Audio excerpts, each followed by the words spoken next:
Merci de suivre ce journal sur BSTV. Mesdames, Messieurs, bonsoir. Le RASOP limité est-il au bord de l'implosion? Cette question a sa raison d'être au regard des divergences sur les stratégies à mettre en place au sein de cette plateforme. D'un côté, le G7 demande à Fachi de rectifier le tir suite aux échecs des manifestations de rue et aussi une évaluation rapide. De l'autre côté, Fachi a rencontré Vital Kamerhe avec qui ils ont projeté une rencontre de toute l'opposition radicale afin de s'accorder sur les stratégies communes. Sachez aussi que la SANCO a rencontré le président Denis Sassou Nguesso pour parler crise politique en RDC. Pour l'abbé Donatien Chollet, secrétaire général de la SANCO, le Congo-Brazzaville peut apporter un soutien au pays de Joseph Kabila au nom de la coopération internationale. La SANCO ne joue que sur la mise en œuvre complète de l'accord du 31 décembre 2016 prévu dans le calendrier électoral.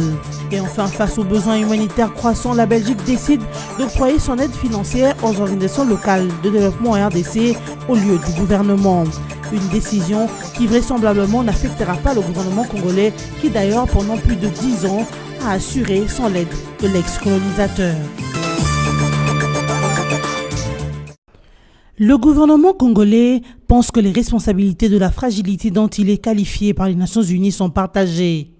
Lambert Mende Omalanga l'a dit en réaction aux propos de Jean-Pierre Lacroix, secrétaire général adjoint de l'ONU chargé des opérations de maintien de la paix en RDC. Pour le porte-parole du gouvernement congolais, cette fragilité risque d'être assimilée à un aveu d'échec de l'organisation onusienne présente en RDC depuis plus d'une dizaine d'années déjà. Lambert Mende Omalanga a reconnu que cette fragilité n'échappe à personne, martelant qu'il ne faut pas non plus que la volonté de prolonger des missions pousse les uns et les autres à peindre un tableau plus noir que ça ne l'est pas en réalité. Par ailleurs, le porte-parole du gouvernement a insisté sur la nécessité d'encourager toutes les parties prenantes au processus électoral à travailler ensemble dans la mise en œuvre du calendrier électoral tel que publié par la CENI le 5 novembre 2017. Élaborant sa réaction, Lambert Mende a aussi réagi au communiqué de l'ambassadeur des États-Unis aux Nations Unies, Nikki Haley, relatif à ce qu'elle a qualifié d'une brutalité policière dans la répression de la marche du 31 décembre 2017. D'après le porte-parole du gouvernement, la diplomate américaine n'a pas la bonne information sur ce qui s'est passé réellement le 31 décembre à Kinshasa. Il estimait que Nikki Haley devrait se renseigner auprès de la bonne source qui, selon lui, demeure le rapport de la police nationale congolaise sur les événements de la fin de l'année au lieu de suivre ce que disent les médias et les réseaux sociaux acquis à la cause de détracteurs du pouvoir de Kinshasa. Une délégation de la Conférence épiscopale nationale du Congo, SENCO, a rencontré le mardi 9 janvier 2018 à Brazzaville le président Denis Sassou Nguesso. Au menu de leur entretien, la crise politique de l'heure en RDC, avec notamment la mise en œuvre effective de l'accord de la Saint-Sylvestre. À l'issue de cette rencontre, l'abbé Donatien Chollet, secrétaire général de la SENCO, a affirmé à la presse que son institution est convaincue que dans ce cadre de la coopération internationale, les frères voisins de la RDC peuvent apporter un soutien à la situation qui y prévaut. Il a par la suite ajouté que la SENCO a pris l'initiative de rencontrer le président Denis Sassou Nguesso pour partager avec lui leurs convictions de la mise en œuvre complète de l'accord du 31 décembre 2016 prévu dans le calendrier électoral. Ici est de rappeler que Denis Sassou Nguesso est impliqué dans les discussions sur les processus démocratiques en RDC. Le 9 décembre 2017, il avait, en sa qualité de président de la conférence internationale de la région des Grands Lacs, CIRGL, accueilli à Brazzaville une tripartite RDC-Congo-Angola, ce pour évoquer la crise politique en RDC et la mise en œuvre de l'accord du 31 décembre 2016. Profond malaise au sein du rassemblement limité. Les katumbistes et les tshisekédistes ne cachent plus leurs divergences en ce qui concerne les stratégies à lever au sein de cette plateforme. Dans une correspondance datant du 9 janvier 2018 et fuitée sur les réseaux sociaux le mercredi 10 janvier 2018, le G7 demande à Félix Tshisekedi de rectifier les tirs. Le leader du G7, Pierre Lumbi, a appelé le chef du rassemblement à convoquer urgemment une réunion dans un format plus approprié. Ce, pour permettre à toutes les composantes de cette famille politique d'avoir le même entendement sur les questions essentielles de l'heure. L'objectif étant de réorienter les combats politiques à l'expiration du délai fixé par l'accord de la Saint-Sylvestre. D'après un haut cadre du G7, une évaluation rapide s'impose vu les sorties médiatiques ratées de Fachi après des échecs successifs de manifestations de rue. Tantôt Félix Tshisekedi parle de manque de coordination, tantôt d'erreurs de stratégie, montrant qu'il ne sait pas poser le vrai diagnostic des ratés. Aux yeux des katumbistes, ces agissements de Tshisekedi fils sont considérés comme une sorte d'amateurisme politique. Ces discordances de vues ont ainsi poussé Fachi à rencontrer Vital Kamerhe mercredi 10 janvier 2018 à Kinshasa. Les deux hommes ont fait l'évaluation de la journée du 31 décembre 2017. Ils ont ensuite projeté une grande rencontre qui devrait mettre autour d'une même table toute l'opposition radicale. L'objectif étant de s'accorder sur les stratégies communes à prendre pour l'avenir. Wait and see. Débuté hier mercredi 10 janvier 2018 à la prison militaire d'Indolo, l'instruction au fond dans l'affaire de présumés miliciens du mouvement terroriste Kamwena Nsapu El Kinshasa a connu au total 3 prévenus. Ils sont accusés d'avoir attaqué avec atteinte à la vie tant des personnes civiles que militaires le poste de la police nationale congolaise situé à la 11e rue Limité, la prison centrale de Makala, occasionnant l'évasion des détenus, les commissariats de la police de Moamba, la maison communale de Kalamou, le marché central de Kinshasa et les parquets des grandes instances de Matete. Convoqué à la barre, les prévenus Ben Chimanga, dès les rappels, a réclamé qu'il n'était pas en bon état de comparaître au cours de cette audience pour des raisons de santé. Les seconds prévenus, Mukadi Mutombo, a rejeté dans un premier temps toutes les accusations retenues à sa charge. Il a exigé la présence des médias nationaux et internationaux avant de dire davantage de vérités sur les faits lui reprochés. De son côté, le ministère public a expliqué que ce sont des faux fuyants utilisés dans le but d'échapper aux questions factuelles posées par les tribunaux. C'est ainsi que le président de cette juridiction militaire a suspendu l'audience au moment où le prévenu Kabamba Kaleyi a été convoqué à la barre. Il a renvoyé la cause pour ce jeudi 11 janvier 2018 et c'est là pour des raisons d'urgence des temps. Nous n'avons plus de temps à perdre, nous devons nous mettre au travail afin de permettre aux prévenus de connaître en un temps record leur sort, a martelé le président du tribunal militaire de la garnison de Kinshasa-Gombe. En décembre dernier, convoqués par les laïcs catholiques. Didier Reynders et Alexandre De Croo, vice-premier ministre et ministre belge, respectivement des Affaires étrangères et de la coopération au développement, l'ont annoncé le jeudi 10 janvier à Bruxelles dans un communiqué à l'issue d'une audition à huis clos à la Commission des relations extérieures de la Chambre de représentants. Bruxelles a ainsi décidé de mettre fin à une série d'interventions qui devaient être mises en œuvre par le gouvernement congolais. Elle représente une enveloppe de 25 millions d'euros dont les accords n'ont pas encore été signés ou qui ont été temporairement suspendus. À la place, la Belgique a choisi de renforcer sa solidarité avec les populations congolaises en affectant désormais ce fonds à l'aide humanitaire ainsi qu'au soutien aux organisations de droits de l'homme, et cela jusqu'à la désignation de nouveaux animateurs au terme des élections. À Kinshasa, l'annonce de la suspension de cette partie de l'aide de la coopération n'a guère surpris.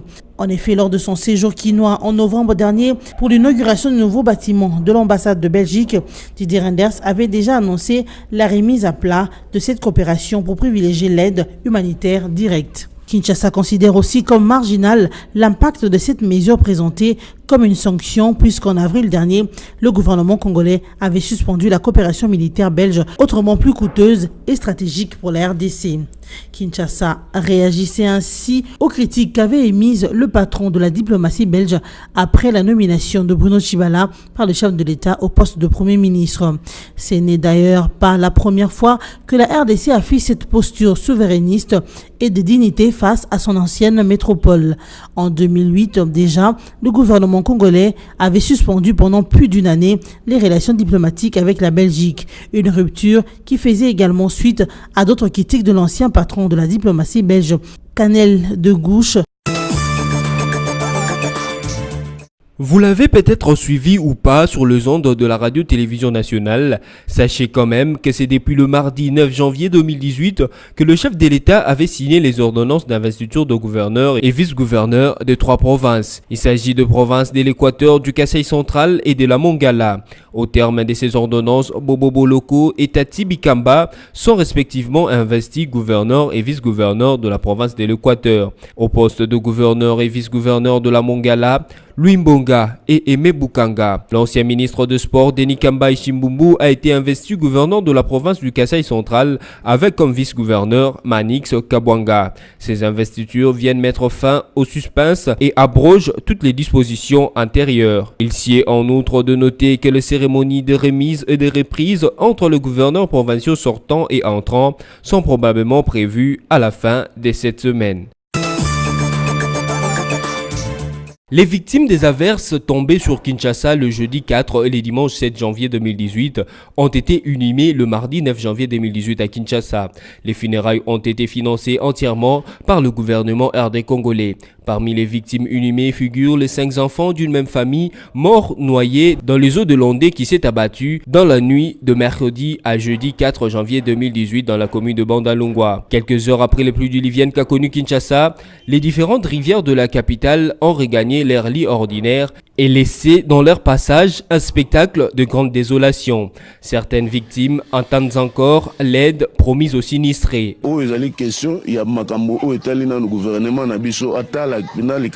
Puisque nous sommes en vie, qu'il nous donne à manger et qu'il s'occupe également de nous reloger. Il s'est de rappeler qu'en mémoire de victimes, le gouvernement de la République démocratique du Congo avait décrété 2 jours de deuil national, le lundi 8 et le mardi 9 janvier 2018. Ce journal, voici le rappel de titre. Le RASOP limité est-il au bord de l'implosion? Cette question a sa raison d'être au regard des divergences sur les stratégies à mettre en place au sein de cette plateforme.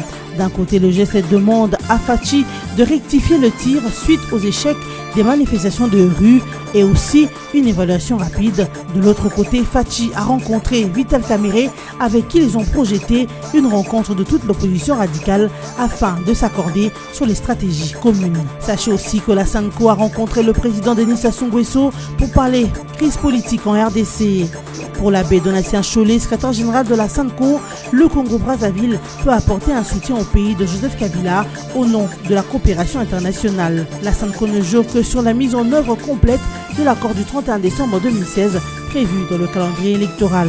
Et enfin, face aux besoins humanitaires croissants, la Belgique décide d'octroyer son aide financière aux organisations locales de développement RDC au lieu du gouvernement. Une décision qui vraisemblablement n'affectera pas le gouvernement congolais qui d'ailleurs pendant plus de 10 ans a assuré sans l'aide de l'ex-colonisateur. Mesdames, Messieurs, merci de votre attention. On se retrouve très prochainement.